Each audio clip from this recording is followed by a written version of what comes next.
ازيكم عاملين ايه؟ تعالوا اما نعمل ملوخية بالارانب، وكمان اوريكم طريقتي في اعمال الارانب. الارانب انا جبتها وقطعتها وغسلتها كويس ونقعتها ساعتين اتنين.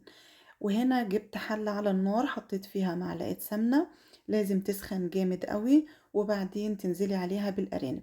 حمري الارانب بتاعتك كده كويس، وبعدين انزلي ببصلة متوسطة متخرطة ناعم، وكمان فص توم كبير متخرط ناعم، تقدري تحطيه مهروس. اول ما تحطي بقى البصل والثوم كده قلبيهم في بعض تقلبتين تلاتة، انا مش عايزه احمره، انا بس عايزاه يدبل وريحه ريحتهم تطلع جميله كده. حطي عليهم فصين حبهان وتلات ورقات لوري، وملح وفلفل اسود وبابريكا وشويه كمون، وكمان سنه كزبره وسنه توم باودر. وحطيت عليهم معلقه صلصه من اللي هي المعلبه جاهزه. هنا بقى حطيت مية مغلية عليهم بعد ما اتشوحت بقى كل حاجة مع بعضها كده، والروايح طلعت جميلة جدا تحفة. حطيت مية مغلية عليها، بلاش تحطي ساقعة. غطيت عليها، أول ما تغلي معاكي روحي موطية عليها وسيبيه. الأرانب الصغيرة دي ما بتاخدش تقريبا ساعة إلا ربع بالتشويح.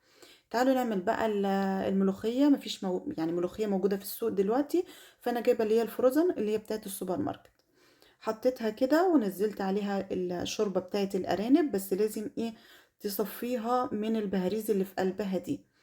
نقلتها على عين تانية اهيت، وبعدين عملت التوم وعليه كزبرة.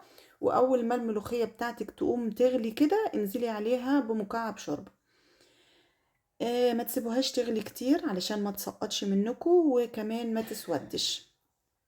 حطيت اهوت بعد ما التوم بتاعي بقى يعني بيج مايل للبني، ما تسيبوش ينحرق قوي، يعني ما تسيبوش يحمر قوي، تبقى نفسه مش حلو وممرر.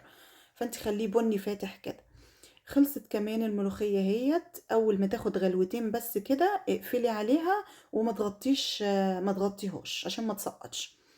هنا طريقتي في التحمير بقى، بجيب معلقة صلصة معلبة جاهزة واحط عليها توم باودر وملح وفلفل اسود وسنة كمون وبابريكا، وكمان معلقة زيت. ادهني بقى الارانب بتاعتك كده بالفرشة، وتكوني حاطة الجريل مسخناه جامد برضو كده، علشان اول ما تنزلي الارانب بتاعتك تاخد صدمة وتحمر تبقى بالشكل ده.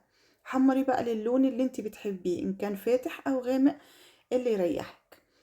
هنا كنت خلصتها اهوت وكانت باللون الجميل ده، وغرفتها اهوت وعملت معاها رز بشعرية.